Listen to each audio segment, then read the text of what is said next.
Olá pessoal, como estão? Sou o professor Aurélio Casale, tá, de Direito Constitucional. Estou aqui para apresentar uma aula demonstrativa para vocês que estão se preparando aí para o concurso da Receita Federal. E vocês que já fazem esse concurso, ou para quem vai iniciar agora o estudo para esse concurso, né, vocês vão observar que as questões aqui de Direito Constitucional, na maioria das vezes, né, na grande maioria das vezes, as questões tratam de temas que foram discutidos pelo Supremo Tribunal Federal. Mesmo que a questão não apresente de forma assim clara e explícita, de acordo com o entendimento do Supremo Tribunal Federal, mesmo que não seja assim, você olha o tema e claramente você verifica na questão que foi um assunto discutido, debatido e julgado pelo Supremo Tribunal Federal. Em razão disso, os temas que eu trouxe aqui para vocês hoje, nessa aula demonstrativa, é óbvio que no decorrer do curso a gente vai aprofundar cada um desses temas e de outros também. São temas, alguns são mais recentes, julgados no ano de 2016, julgados no ano de 2015, outros não tão recentes, mas de extrema importância aqui. Todos julgados pelo Supremo Tribunal Federal. Então, daí a importância de você que vai se preparar para esse concurso, além do texto da nossa Carta Magna, observar também alguns julgados do Supremo Tribunal Federal. No decorrer do curso é o que eu pretendo demonstrar com vocês. Além da gente trabalhar o texto constitucional, porque é importante, né, não queiram também os senhores ficarem estudando apenas julgados do Supremo Tribunal Federal. Se você não pegar o texto constitucional, tá, para ler, para entender, não vai adiantar nada você depois ficar lendo o julgado do STF, porque você não vai entender nada. Então, é isso que a gente mescla no curso. O texto constitucional apontando, né, onde ele pode modificar para fazer você se enganar na hora da questão e aprofundando esses temas. Correto, meus amigos? Então, vamos começar a trabalhar aqui alguns temas. Separei 2 de direitos fundamentais, tá? Dentro do artigo 5º, depois um da organização político-administrativa do artigo 18. Vocês vão perceber que tanto nas questões quanto nos temas que eu vou trabalhar aqui, eles não ficam restritos àquele próprio tema, só direitos fundamentais ou só organização político-administrativa. Daí a importância de você se preparar bem para esse concurso da Receita Federal. Espero que você fique com a gente aqui. Então, vamos trabalhar alguns temas importantes aqui. Vamos lá, meus amigos. Primeira situação que eu separei para vocês é sobre a inviolabilidade do domicílio, tá? Que teve um julgado do Supremo Tribunal Federal no finalzinho do ano passado, e vocês vão perceber o que eu trouxe para vocês. Então, olha só.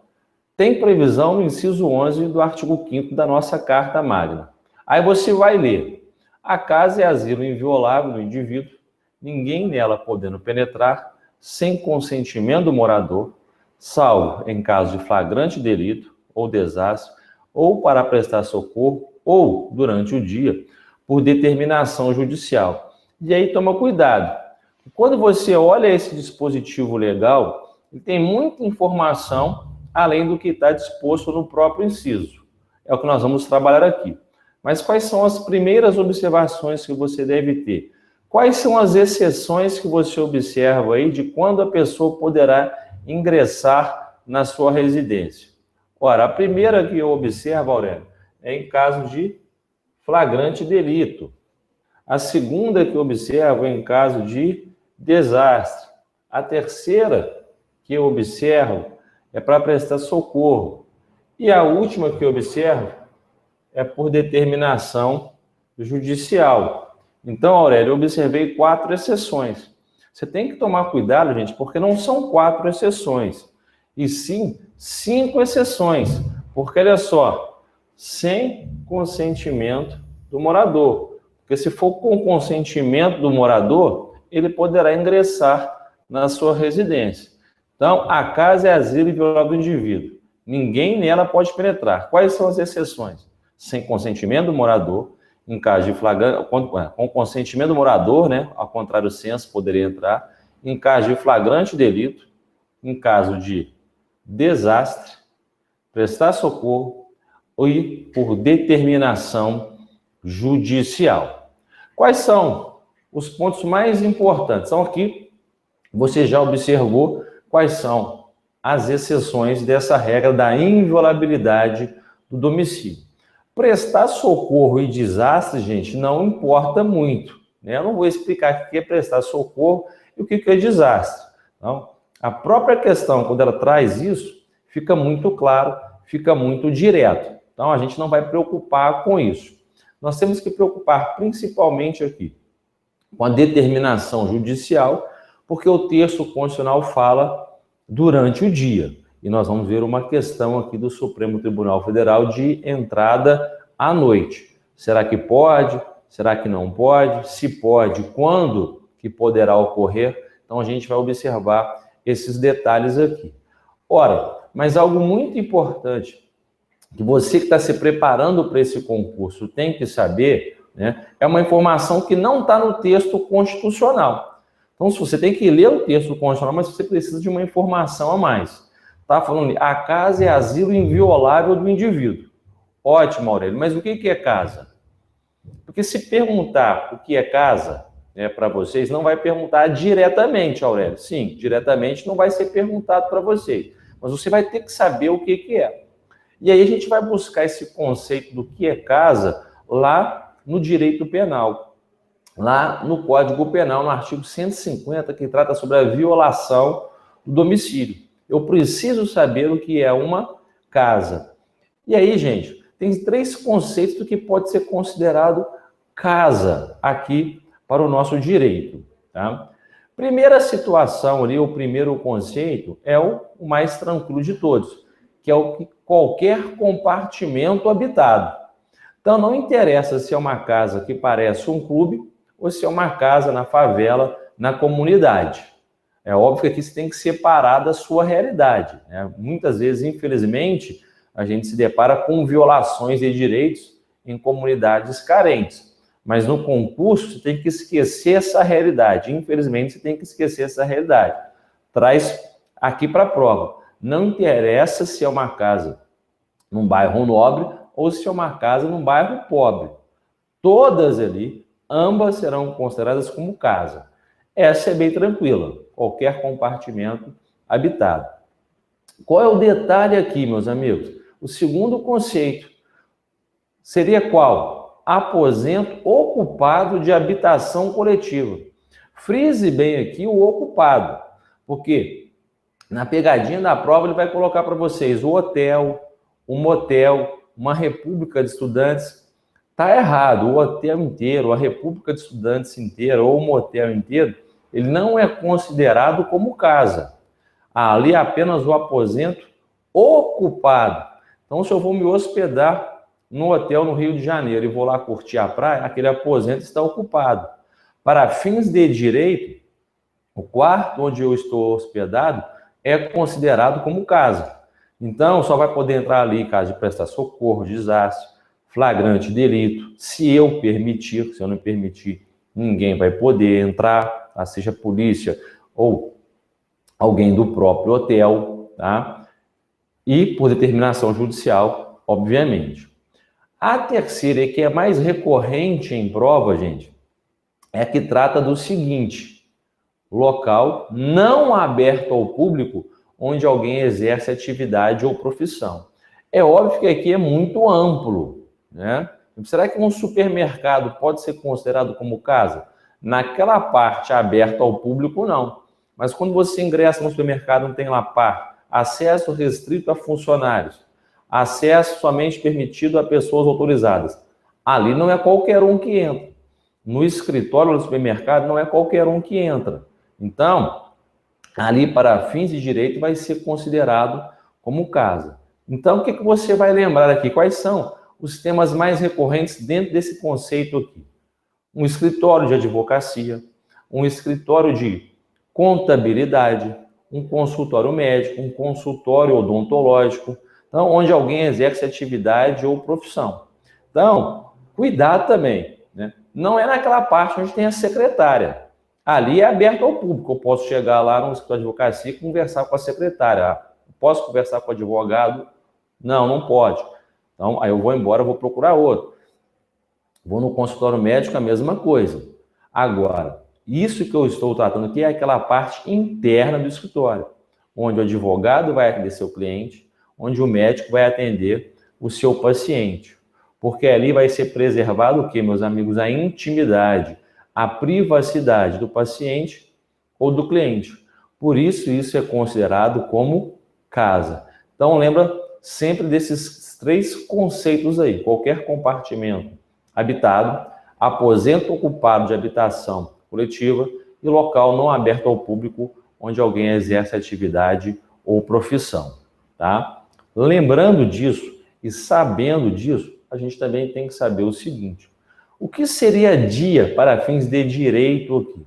Não confundir lá com processo civil, com processo penal, para realização de diligências. Isso aqui é outra coisa, tá? Aqui é para ingressar na residência, seja uma busca e apreensão, seja um mandado de prisão, tá? Então, o dia aqui vai ser, nós temos 2 critérios. Nós temos o critério cronológico e o critério físico-astronômico. O critério cronológico, que é o mais utilizado, é o que vai de 6 da manhã às 18 horas, tá? Então, o critério cronológico, ele vai das 6 da manhã às 18 horas. Já o critério físico-astronômico é da aurora ao crepúsculo, então do amanhecer ao anoitecer. Esse não importa, né, o horário. Então pode ser 9 horas da noite em determinadas regiões do Brasil, 9 horas da noite ainda tem sol, né? Então vai valer. Já no critério cronológico de 6 da manhã às 18 horas, pode ser 5h30 da tarde, está tudo escuro na sua cidade, em determinadas regiões do Brasil isso acontece, mas está dentro do horário. Aurélio, eu tenho que saber os 2? Sim, você vai ter que saber os 2, porque nós não sabemos qual vai ser o objeto da sua prova. Quando a gente prepara vocês aqui no curso, é para todo e qualquer tipo de questão. A gente trabalha todos os temas. Eu não posso me restringir a apenas um. Eu acho que vai cair esse, só vou falar esse para os meus alunos. Não. Você se prepara para tudo que pode ser cobrado. Se cair num deles, você vai saber. Correto? Nessa parte, então sabemos o que é casa e sabemos também o que é considerado como dia. Qual vai ser a aplicação disso daqui? É só decorar? Não, não é decorar. Porque, olha só, durante o dia só poderá ingressar com determinação judicial. Então, olha a implicação disso daqui. Eu estou no inciso 11. Tá? Imagine que você amanhã é auditor fiscal da Receita e tem que ingressar num escritório de contabilidade. Será que você pode ingressar no escritório de contabilidade à noite? Não. Como regra, não. Mas e se o proprietário lá do escritório de contabilidade permitir? Nesse caso, será válido tudo que você apreender ali. Imagine uma operação em conjunto com a Polícia Federal. Então, temos lá auditor da Receita, temos Polícia Federal, e aí vocês ingressam em determinada residência ou num escritório, sem mandado judicial durante o dia. Aurélio, era uma questão de flagrante? Não, não era uma questão de flagrante. Então, tudo que vocês aprenderam ali não vai valer de nada. Por que não vai valer de nada? Porque é uma prova ilícita. E a própria Carta Magna fala o quê? Que as provas ilícitas não são admissíveis no processo. Elas são inadmissíveis, portanto. Sendo assim, elas deverão ser retiradas do processo. E além do que essas provas, elas podem contaminar outras provas que derivam dela. Então, olha o perigo aí. Então, numa questão que eu posso mesclar lá com prova ilícita também, dentro do texto constitucional, ainda dentro dos direitos fundamentais. Então, você tem que ficar ligado nesse tipo de questão. Agora, se teve permissão da pessoa, mesmo sem mandado, é só você observar. Com mandado judicial, meus amigos, eu autorizo, eu não autorizo, não interessa. Tem uma ordem judicial para ser cumprida e vai ser cumprida. Agora, a ordem judicial foi para cumprir durante o dia e chega lá na minha casa a Polícia Federal às 10 horas da noite. Se eu não permitir, eles não poderão entrar. Agora, se eu permitir, tudo que for apreendido ali será válido. Se eu não consentir e ainda assim eles entraram à força, tudo que eles apreenderam vai ser o quê? Ilícito, vai ser ilegal e não poderá ser utilizado contra a minha pessoa, tá? Qual que é o detalhe aqui? E se for flagrante, Aurélio? Flagrante pode entrar a qualquer hora do dia e da noite? Sim. No flagrante, pode ingressar na residência, né? Residência no sentido lato, igual eu falei com vocês aqui, a qualquer hora do dia ou da noite. E independe de mandado judicial, tá? Daí a importância dessa decisão do Supremo Tribunal Federal que eu vou apresentar para vocês aqui agora. Olha só, a entrada forçada em domicílio sem mandado judicial só é lícita, olha só, mesmo em período noturno, então presta atenção, quando amparada em fundadas razões devidamente justificadas a posteriori, então, ainda que a posterior, meus amigos, que indiquem que dentro da casa ocorre situação de flagrante delito. Então, veja bem, de flagrante delito, que é um permissivo constitucional, sob pena de responsabilidade disciplinar, civil e penal do agente ou da autoridade e de nulidade, aqui, ó, dos atos praticados. Só para você observar,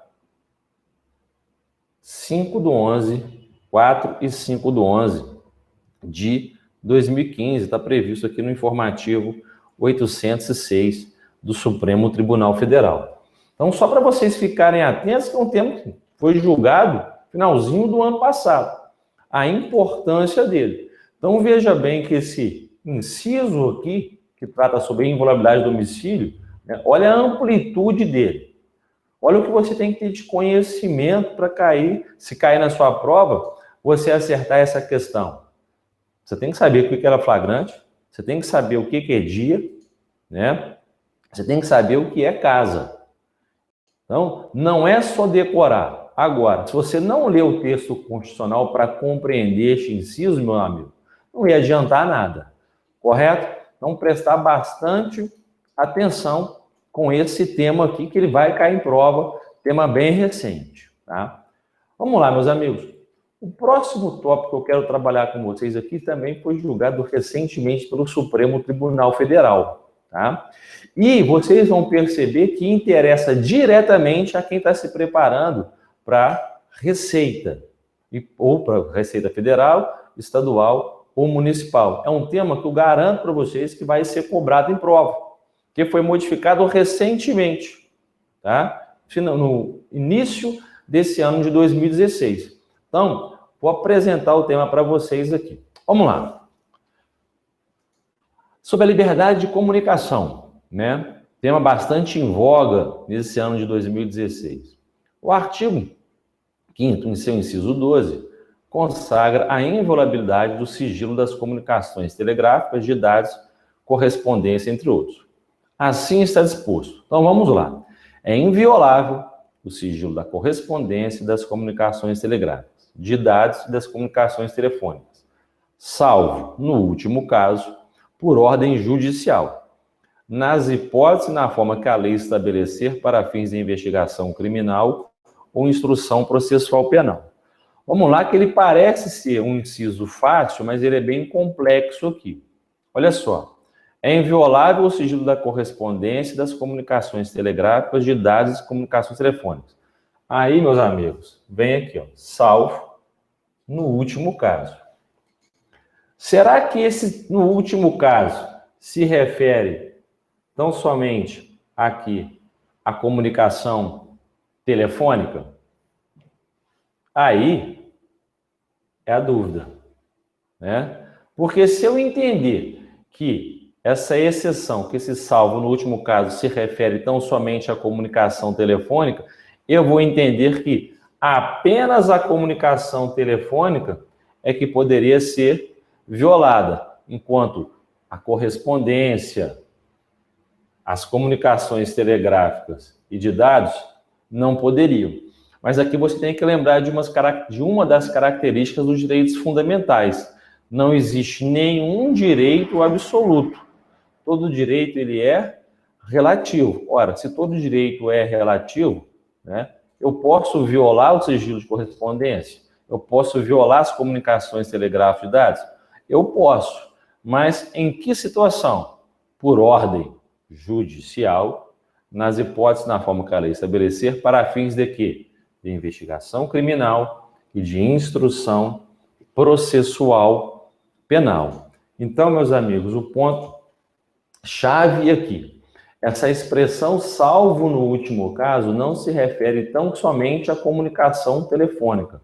Ela deve ser compreendida como em última hipótese, em última análise, em última situação. Ora, todos os meios de prova, né, nós não conseguimos colher nenhuma. Qual que vai ser necessário agora? A interceptação telefônica, se for o caso, ou a quebra de sigilo telefônico, se for o caso, quebra de sigilo fiscal. E por aí vai. Então, esse salvo no último caso, né, deve ser interpretado como em última hipótese. Então, correto? Todo e qualquer sigilo ele pode ser violado. Todo e qualquer sigilo ele pode ser violado, porque não existe nenhum direito absoluto. Nós temos que ver quando que ele vai poder ser violado ou não. Tá? Duas explicações aqui que são importantes, atinentes à interceptação telefônica. Nós temos uma lei que regulamenta este inciso aqui, que é a Lei 9296 de 96, que é a lei que trata sobre a interceptação telefônica. Tá? Então, nós temos que fazer uma diferença aqui para a sua prova. O que é a quebra de sigilo telefônico e o que é a interceptação telefônica. O sigilo telefônico, gente, nada mais é do que os dados das suas ligações. Então, a polícia amanhã requer, né, perante o judiciário, ou o Ministério Público requer perante ao judiciário a quebra do meu sigilo telefônico. Então, o juiz vai oficiar a minha operadora, tá, os dados das minhas ligações, de um período de tanto a tanto. E aí, a operadora de telefonia móvel, né, ou não, o fixo, vai informar pelas ligações. Quem ligou para mim, para quem eu liguei, e vai estar tudo registrado. O dia, hora, a duração das ligações. Aurélio, isso é uma violação à sua intimidade? É, mas é permitido, tá? Cuidado aqui. Então, nós já sabemos que a quebra do sigilo, o sigilo são os dados das nossas ligações. Quem é que pode determinar a quebra do sigilo, meus amigos? Olha só, como nós estamos aqui no inciso 11, eu vou ter que ir lá no Poder Judiciário e eu vou ter que ir no Poder Legislativo. Que quem pode determinar a quebra do sigilo telefônico é o Poder Judiciário e também Comissão Parlamentar de Inquérito, conhecido como todos vocês como CPI, tá? Então, Poder Judiciário e CPI, Poder Legislativo, pode determinar a quebra do sigilo telefônico. Não é o Poder Legislativo como um todo, presta atenção. Apenas a Comissão Parlamentar de Inquérito. No curso, né, eu explico com mais detalhes toda a questão de CPI. Será que CPI municipal pode? Será que CPI estadual pode? Isso no curso a gente prepara para vocês, tá? Qual é o outro que você também tem que saber? A interceptação telefônica. Já sabemos o que é o sigilo telefônico. O que é a interceptação telefônica? A interceptação telefônica, gente, vai ser a gravação realizada por um terceiro sem que ambos os interlocutores saibam que a conversa está sendo gravada. Então, eu estou lá ligando para alguém, meu telefone foi interceptado e vai ter a gravação da conversa, diferentemente do sigilo.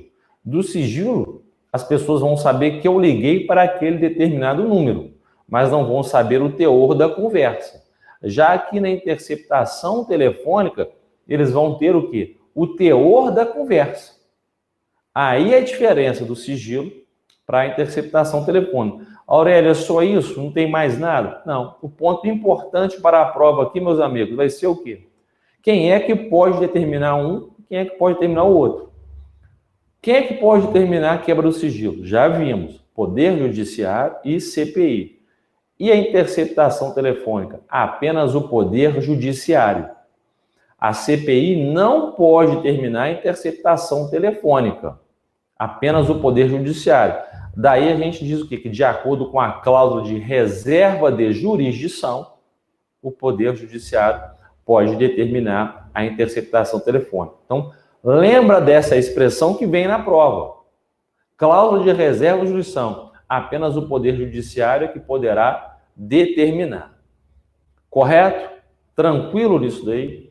Beleza, meus amigos. Então, a gente fez a primeira, diferença entre sigilo telefônico e interceptação telefônica. O que eu preparei para vocês agora também? Quebra de sigilos. Quem é que pode determinar? Já vimos o telefone, vamos ver o dos outros. E se precisa de autorização judicial ou não. Daí um tema importante para ser cobrado em prova, correto? Então vamos observar aqui o que eu separei para vocês. Polícia, necessário autorização judicial. Polícia não pode determinar quebra de sigilo, de nenhum desses dados que a gente apresentou aqui no inciso 12, sem a intervenção do Poder Judiciário. Ministério Público. O Ministério Público, gente, regra é que ele precisa também de autorização judicial. Mas olha só essa decisão do STJ de 2015. É lícita, ou seja, é permitido a requisição pelo Ministério Público de informações bancárias de contas de titularidade de órgãos e entidades públicas. Com qual finalidade? Com o fim de proteger o patrimônio público, não se podendo falar em quebra ilegal de sigilo bancário. Então, cuidado. A regra é que o Ministério Público, para pedir quebra de sigilo, ele precisa da intervenção do Poder Judiciário. Qual que é a exceção que o STJ julgou em 2015, mais precisamente em 20 de outubro de 2015, quando a requisição do MP se tratar de quê? De conta de titularidade de órgãos e entidades públicas. Por exemplo, de uma prefeitura, a conta da prefeitura e não do prefeito, não confundir. Se a conta for do prefeito, é necessária a intervenção do Poder Judiciário. Aqui a conta é da prefeitura, do município, com o fim de proteger o patrimônio público.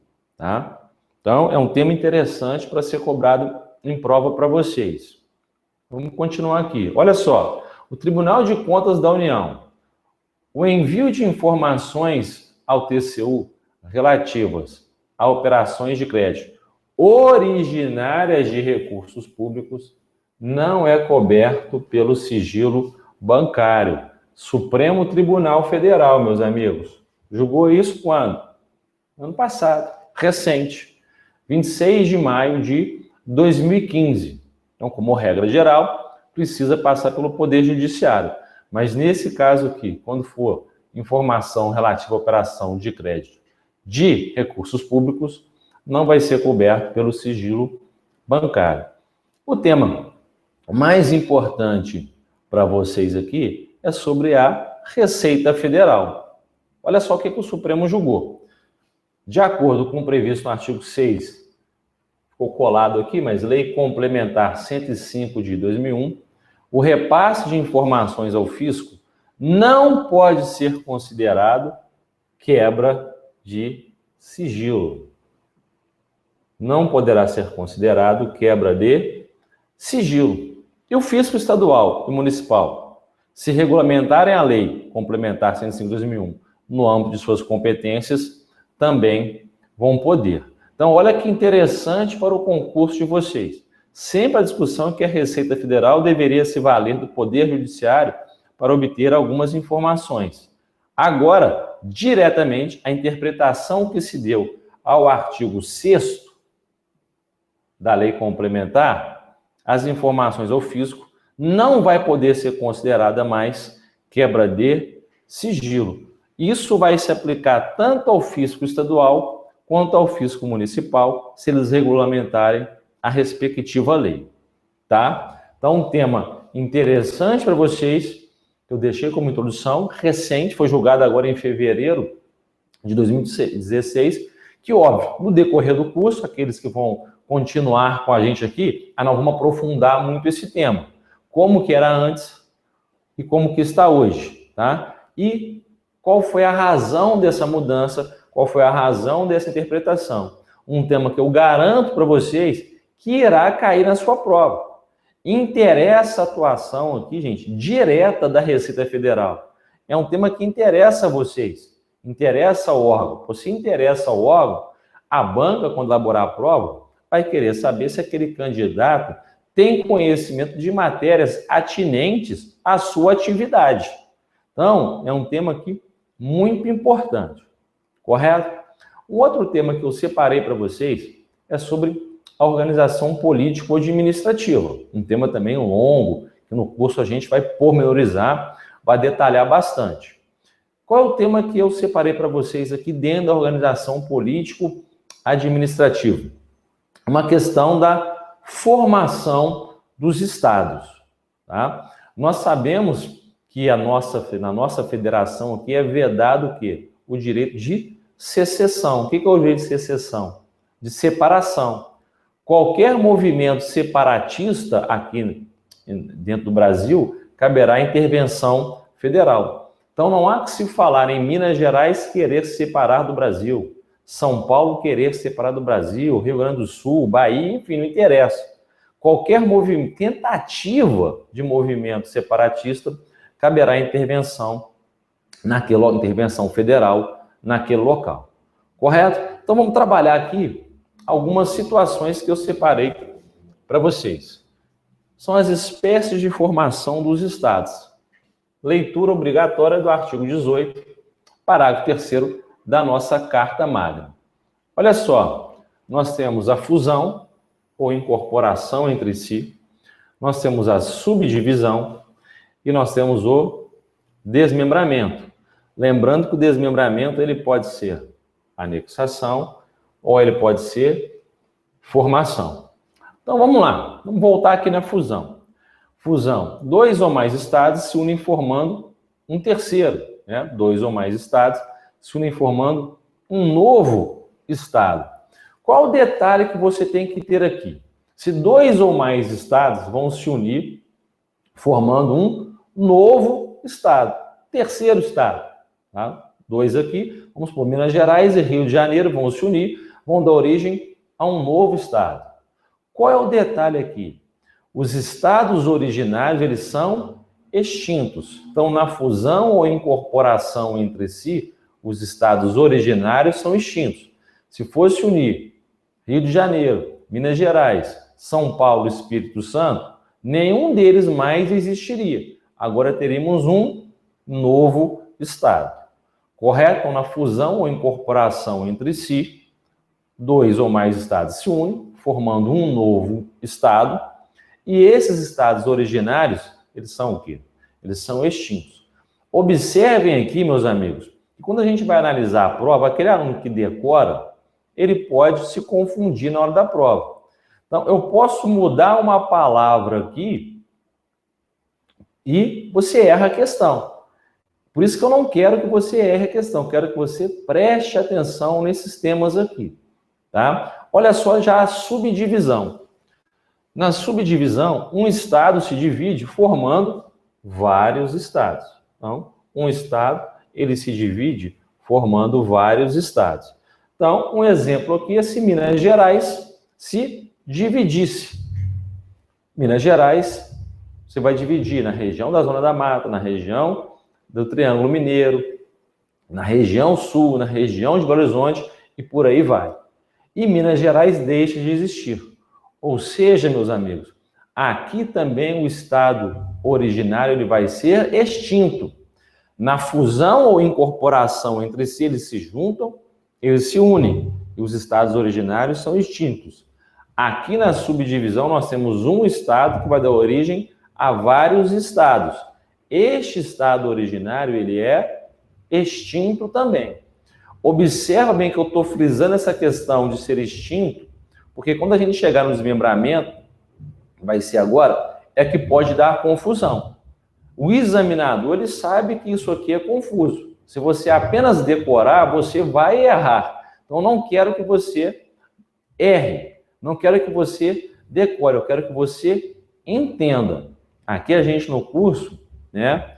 O nosso entendimento aqui, em conjunto dos professores, é que o aluno raciocine. Só decorar, você ficava em casa decorando lá a sua apostila que você comprou, o seu livro que você comprou. Então, você tem que entender, senão você não vai conseguir resolver questões, né, do nível de dificuldade que esse concurso exige. Então, vamos lá no desmembramento. O desmembramento pode ser anexação ou formação. Na anexação, parte de um estado, então, é parte de um estado, se anexa a outro. Aurélio, esse é fácil. Vamos ver se vai ser fácil, que eu vou mudar a palavra. Já na formação, parte de um estado dá origem a um novo estado ou a um território federal. Olha só, a observação que eu coloquei para vocês. Na fusão e na subdivisão, os estados originários são extintos, enquanto que no desmembramento, isso não ocorre. Esse que é o detalhe. Fusão e subdivisão, os estados originários são extintos. No desmembramento, isso não vai ocorrer, tá? Mas olha só, presta atenção. Um estado, né, parte de um estado, se uniu a outro estado. Veja bem que eu não utilizei a palavra anexou, senão vai ficar muito fácil. Quando parte de um estado se une a outro estado, o que aconteceu? Aconteceu uma fusão? Não. Aconteceu um desmembramento, anexação. Então, cuidado. Vou decorar. Quando for anexação, já sei que é desmembramento. Sim. Quando for união, já sei que é fusão. Cuidado. Aqui eu falei. Parte do estado de Minas Gerais se uniu ao estado do Rio de Janeiro. Isso não foi fusão ou incorporação entre si. Até porque não deu origem a nenhum outro estado. Até porque os estados originários continuam existindo, tanto o Rio quanto Minas Gerais. Tivemos um desmembramento, anexação, tá? E o desmembramento, formação. Parte de um estado, né, se divide. Então, um estado se divide em parte, formando um novo estado. Teve divisão, então é subdivisão. Não. Subdivisão, o estado originário ele vai ser extinto. O desmembramento é parte do estado. Então, se Minas Gerais se dividir aqui em 15 estados, mas continuar existindo uma pequena parte que vai ser considerada Minas Gerais, nós não tivemos uma subdivisão. Nós tivemos um desmembramento, formação. Então, cuidado com isso daqui. Correto? Então, essas são as espécies de formação dos estados. O que ocorre agora? Quais são os requisitos, meus amigos, para que possa ocorrer essas espécies? É o que eu coloquei também hoje nessa aula demonstrativa. Observem só aqui os requisitos. Nós temos um plebiscito, nós temos uma lei complementar federal e nós temos a oitiva das assembleias legislativas dos estados interessados. Primeira coisinha importante que a gente tem que saber aqui. Plebiscito não pode ser confundido como referendo. O plebiscito é uma consulta popular prévia sobre um ato que pode ser ou não editado, tá? Então, o que eu quero é que vocês lembrem aqui, ele é uma consulta popular prévia sobre um ato que pode ser ou não editado. Isso quer dizer que você não pode decorar que o plebiscito vincula. Que se você decorar que o plebiscito vincula, você vai errar uma questão. Só isso daqui é tranquilo, né? Você lê ali, qualquer um lê e vai saber. Agora, como a questão exige mais conhecimento, essas informações são importantes. Então, não guarde que o plebiscito sempre vincula. Eu vou demonstrar para vocês aqui, tá? Então, requisitos. Nós temos um plebiscito, nós temos uma lei complementar editada pelo Congresso Nacional e a oitiva das Assembleias Legislativas. Lembrando o seguinte, meus amigos, A oitiva das assembleias legislativas, então, as assembleias legislativas de cada estado, né, ou se for subdivisão, ou desmembramento de apenas um, desmembramento, formação de apenas um, o que vai ocorrer aqui? Eles vão emitir um parecer. Só que esse parecer não é vinculante. Esse parecer é meramente opinativo. Então, o que interessa na realidade aqui é o plebiscito e a questão da lei complementar. Mas você tem que saber dessa oitiva das Assembleias Legislativas, que inclusive já foi cobrado em prova. E quando você lê no texto constitucional, não menciona ele. Então, é uma informação a mais que você tem que ter, e eu estou falando para vocês. Tá? A oitiva das Assembleias Legislativas, elas vão emitir o quê? Um parecer meramente opinativo. Então, não tem caráter vinculante. Certo? Ok? Vamos voltar no plebiscito. Esse plebiscito aí, onde que ele tem que ser realizado? De acordo com o Supremo Tribunal Federal, gente, apenas nas populações diretamente interessadas. Nós tivemos uma questão interessante quando, no desmembramento do estado do Pará, se discutia lá se o estado do Pará poderia ser dividido em 2 ou 3 estados. E aí teve um plebiscito. E aí indagaram, ora, mas uma modificação lá no estado do Pará pode complicar aqui o estado de Minas Gerais. Eu também quero participar desse plebiscito. Chegou no Supremo. E o Supremo falou assim, não, senhores. O plebiscito é apenas na população diretamente interessada. Ou seja, o plebiscito foi apenas no estado do Pará. No caso da fusão entre Rio de Janeiro e Minas Gerais, aí o plebiscito seria em Minas e no Rio. E vocês vão ver que tem uma explicação lógica para isso. Tá? Então, guarde, o plebiscito é na população diretamente ou nas populações diretamente interessadas. Qual é o outro requisito?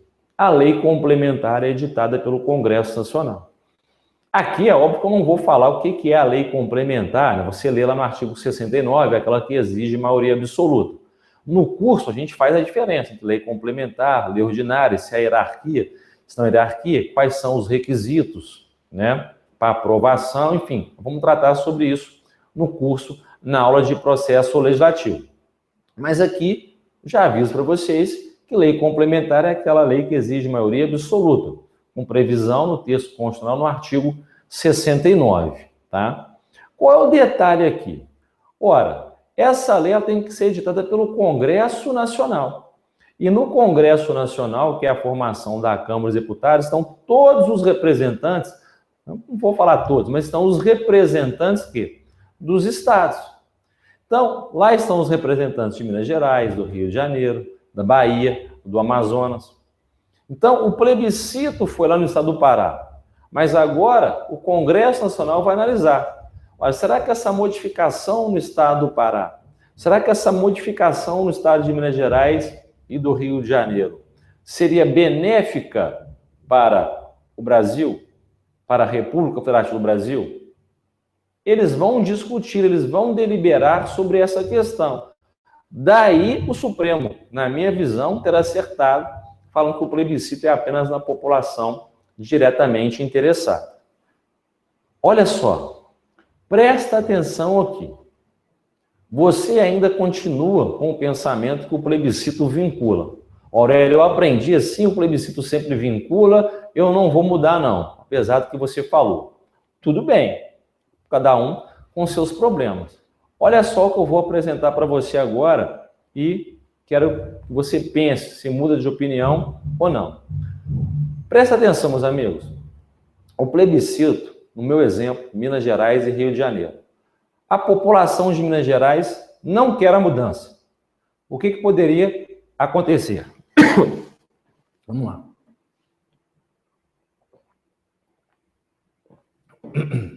A população do Rio de Janeiro ou de Minas Gerais não quer a mudança. Será que mesmo assim o Congresso Nacional poderia editar a lei? Não.